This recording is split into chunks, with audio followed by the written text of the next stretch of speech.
您刚刚在屏幕上看到的是执行北极星黎明任务的成员在进行训练时候的画面。最近，在众多的商业航天项目里，最值得期待的可能就是这个北极星黎明了。今天 SpaceX 在推特上发了一条推文，宣布将在当地时间8月27号发射北极星黎明。这是北极星计划3项载人航天任务里的第一项。那么，什么是北极星黎明任务呢？北极星黎明是一项全商业的载人航天项目。在这项任务中，从所使用的各项设备到任务的管理者和执行者都来自民间，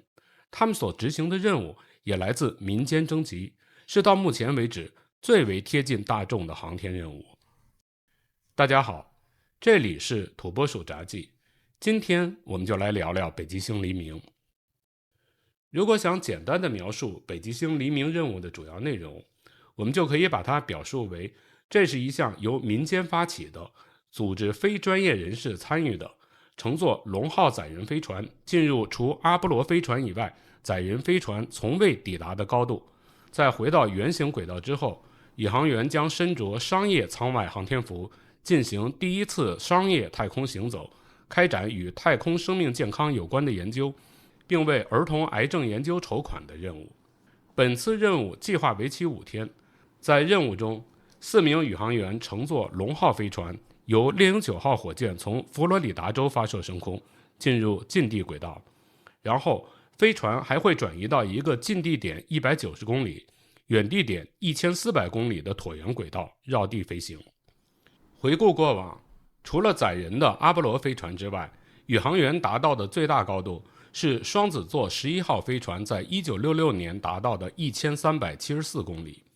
这次是业余宇航员达到了1400公里的高度，绝对是一个全新的记录。不过我们知道，从离地球1000公里到6万公里的高度会进入一个叫范艾伦辐射带的区域。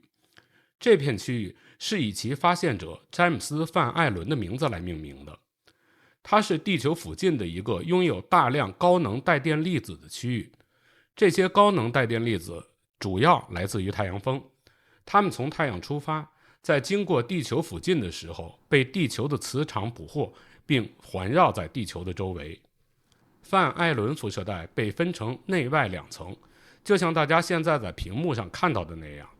内层是从距地大约1000公里开始，到大约13000公里的高度结束，而外层大约是从距地18000公里的高度开始，到大约6万公里的高度结束。在内层和外层之间的部分，由于辐射比较弱，被称为安全区。另外，辐射带的辐射强度也不是固定不变的，它会随着太阳辐射的变化而变化，就像屏幕上的动画显示的那样。黎明号任务此次要飞行的椭圆轨道刚好会进入内辐射带的下层，在辐射带内，高能粒子有可能危害宇航员的身体健康，因此如何做好对辐射的防护将是这次任务的一个重要课题。不过从另一个方面讲，研究范艾伦辐射带对人体的影响也是这次任务的主要研究课题之一。根据目前的评估，宇航员在为期5天的任务中受到的辐射量大约会相当于在国际空间站上工作2到3个月的辐射量，辐射带的辐射强度由此可见一斑。说到这儿，可能就会有朋友担心，有了范艾伦辐射带，人类是不是就无法离开地球了呢？其实大家不用过滤，一方面辐射带的强度不断变化，而且分布不均匀，另一方面是辐射带的厚度是有限的。宇航员如果真的想乘飞船去外星旅行，只要选择好时机，选择好合理的通过辐射带的路线，再以尽量短的时间通过辐射带就可以了。阿波罗飞船当年就是这么做的，到现在这么久了，也没有听到阿波罗飞船的宇航员因为辐射发生过什么疾病的报道。不过在这儿我还要多说一句，被地球磁场捕获的带电粒子中的一部分会沿着磁力线运动到南北2个磁极的附近，在那里集中并进入大气层，而这就是极光产生的原因。研究完范艾伦辐射带，龙飞船会来到距地大约750公里高的圆形轨道，在这儿4名宇航员中的2人将进行太空行走，这将是对 SpaceX 自研的舱外航天服 EVA 的一次考验。前段时间 SpaceX 在推特上发布了新的舱外航天服 EVA 的视频，大家立即就被它的轻便灵活给吸引了。黎明任务就将是对 EVA 的最好的一次测试。要知道，在此前从没有非专业的宇航员进行过太空行走，如果普通人稍加训练也可以进行太空行走的话，那太空旅行对我们的诱惑就更大了。不过这次宇航员出舱的过程会与以往不太一样，以往宇航员出舱都是像屏幕上显示的那样，先是从成员舱进入气闸舱，然后关闭气闸舱连通成员舱的舱门，逐步降低气闸舱内的气压，直到与太空保持一致，再打开舱门进入太空。出舱的宇航员返回飞船的过程就是出舱过程的逆过程。说到这儿，我就不由得想起电影《星际穿越》里曼恩博士驾驶飞船强行与永恒号空间站气闸舱进行对接的那段。大家知道曼恩博士为什么会在强行打开舱门的时候被气流卷走吗？其实那是因为曼恩没有获得对接的授权，永恒号气闸舱内的气压与飞船内的气压不一致导致的。按道理，这次宇航员也应该按照这样的步骤出舱，但是由于龙号飞船的空间不足，无法布置气闸舱，所以在宇航员需要出舱的时候，首先要让全体宇航员都穿好舱外防天服，然后对龙飞船的成员舱进行减压。当成员舱内的气压与外太空一致的时候，再打开成员舱顶部的舱门，执行出舱的动作。此时整个成员舱就变成了一个大的气闸舱。由于此次出舱时间比较短，大约只有2个小时，估计宇航员出舱过程中，飞船内的宇航员都将始终身着舱外航天服。在这期间，如果宇航员需要对飞船进行什么操作，就只能隔着航天服来做了。这时 SpaceX 航天服的轻便灵巧的优势就显露了出来。而且从可靠性试验的角度来看，这也算是增加了对 SpaceX 舱外航天服试验的子样数量，对 SpaceX 来说倒是一件好事。除了太空行走，龙飞船还会进行与星链卫星间的激光通讯实验。这项实验对未来的商业化航天有着非常重要的意义。试想，如果未来大家都能到太空旅游了，谁不希望在太空还能通过互联网和家人高速联通呢？节目做到这儿，大家可能会好奇，这次任务的成员都有谁呢？这次任务的成员一共是4名。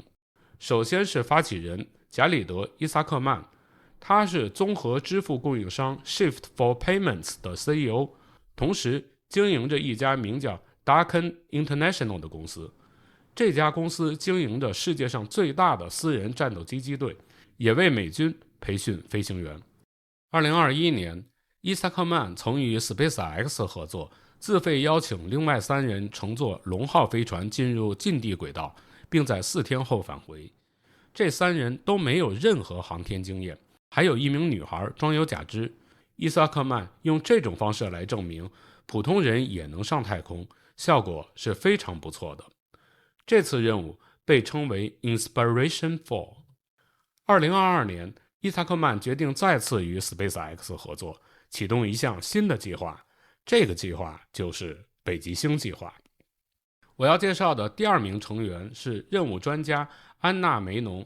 她是本次任务的任务官和医疗官，负责各项实验。她在 NASA 有7年的工作经验。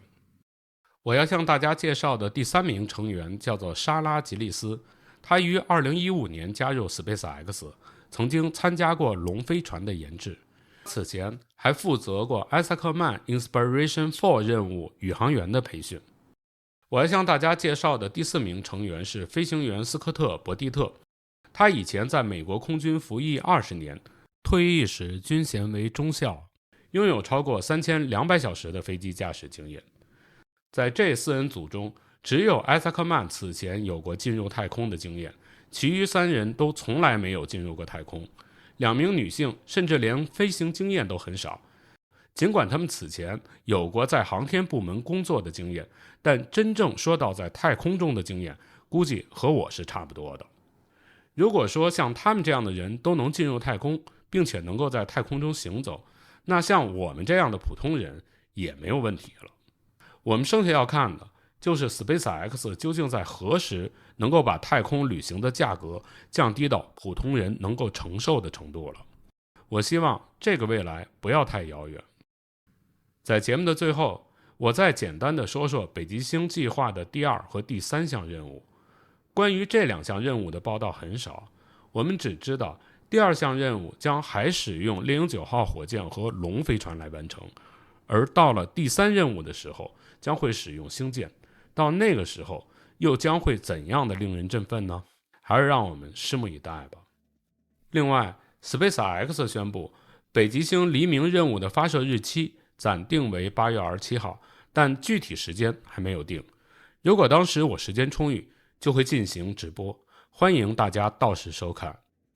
好，今天的节目就到这里，谢谢您的收看，请您订阅我的频道，打开小铃铛，这样您就能收到我节目更新的通知，同时也别忘了转发、评论、点赞。咱们下期节目再见。